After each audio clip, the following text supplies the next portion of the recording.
नमस्कार, मैं हूं श्रुति और आप देख रहे हैं द न्यूज कैरेज। नागपुर वैसे तो राज्य की उपराजधानी है, लेकिन बीते कुछ दिनों से अपराध का केंद्र बनती जा रही है।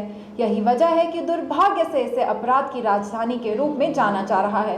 बढ़ते अपराध दर के कारण नागपुर को अपराध के मामलों में राज्य में पहले स्थान पर रखा गया है और पिछले कई सालों से नागपुर ने इस स्थिति को बनाए रखा है, जो हाल ही में आए राष्ट्रीय अपराध रिकॉर्ड ब्यूरो के जारी आंकड़ों से स्पष्ट भी होता है। हालांकि इसी चीज पर पुलिस आयुक्त अमितेश कुमार ने अपने अलग ही तर्क पेश किए हैं। आइए देखते हैं ये रिपोर्ट। नागपुर शहर में एक साल से औसतन 100 हत्याएं होती है और यह संख्या पटना, लखनऊ और दिल्ली जैसे शहरों की तुलना में अधिक है, जो अपराध के लिए जाने जाते हैं। एक ओर पर जहां पुणे राज्य में 10वें स्थान पर है, वहीं मुंबई 16वें स्थान पर है, जिससे अब नागपुर शहर में कानून का राज्य है कि अपराधियों का इस सवाल का जवाब नागपुर पुलिस को देना होगा। नागपुर शहर हमेशा गंभीर अपराधों के लिए सुर्खियों में रहा है। यह नागपुर के लोगों के लिए और पुलिस व्यवस्था के लिए भी गर्व की बात नहीं है। लेकिन अब जबकि नागपुर बिहार राज्य में पटना, उत्तर प्रदेश में लखनऊ और उत्तर प्रदेश में दिल्ली जैसे शहरों को पीछे छोड़ रहा है, जो राष्ट्रीय स्तर पर अपराध के लिए जाने जाते हैं, गृह मंत्रालय सहित पुलिस की चिंता भी बढ़ गई है। इस बारे में पूछे जाने पर शहर के पुलिस आयुक्त अमितेश कुमार ने अलग ही दलील दी। उनके अनुसार राष्ट्रीय अपराध रिकॉर्ड ब्यूरो के नागपुर में 25 लाख की आबादी दर्ज की है, लेकिन शहर का विस्तार हुआ है।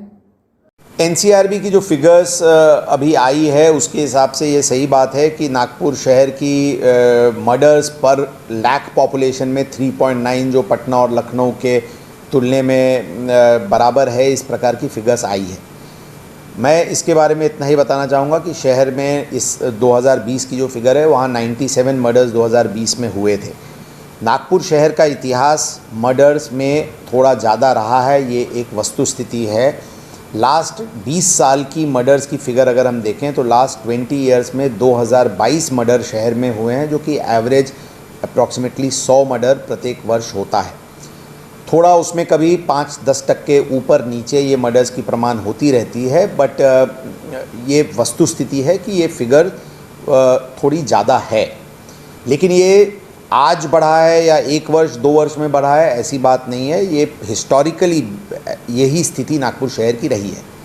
जो पर 1 लाख पॉपुलेशन जो एनसीआरबी ने कैलकुलेट किया है, उसमें नागपुर शहर का उन्होंने पॉपुलेशन 25 लाख्स लिया है। ये 25 लाख्स की फ़िगर जो पॉपुलेशन की थी, ये नागपुर सिटी की ओरिजिनल फ़िगर पॉपुलेशन थी, परंतु शहर में ग्रामीण के एरियाज़ जो थे पहले, जुरिस्डिक्शन बढ़ी है और ग्रामीण के एरियाज़ नागपुर शहर में समावेश हुए हैं। और जब हम क्राइम फिगर्स एनसीआरबी को भेजते हैं तो उसमें नागपुर शहर की जो वो भी एरिया जैसे कामटी हुआ, हिंगना हुआ, बेलतरोडी, इस प्रकार के जो भाग बाद में नागपुर शहर में ऐड हुए हैं, उसकी भी फिगर्स हम भेजते हैं। लेकिन उन्होंने उस एरियाज़ की पॉपुलेशन उन्होंने इस 25 लाख में ऐड नहीं किया है, इसलिए थोड़ा सा ये पर 1 लाख पॉपुलेशन में नागपुर शहर की फ़िगर थोड़ी ज़्यादा दिखती है। इस बात को हमने एनसीआरबी को पहले भी ये चीज़ ध्यान में लाई है और उनको हमने विनती की थी कि आप ग्रामीण एरिया के भी पॉपुलेशन को समावेश करें, परंतु कुछ कारण से वो उनके द्वारा नहीं हो पाया है। ये पर लाख पॉपुलेशन इसलिए जो ये 3.9 है, ये हमारे दृष्टि से एरोनियस है, थोड़ी सी वो फैक्चुअल वस्तुस्थिति नहीं है। लेकिन फिर से मैं रिपीट करूँगा कि हाँ, 100 मर्डर हर साल नागपुर शहर में औसतन होते रहता है। ये थोड़ी सी अदर सिटीज़ के कंपैरिजन में थोड़ी ज़्यादा है।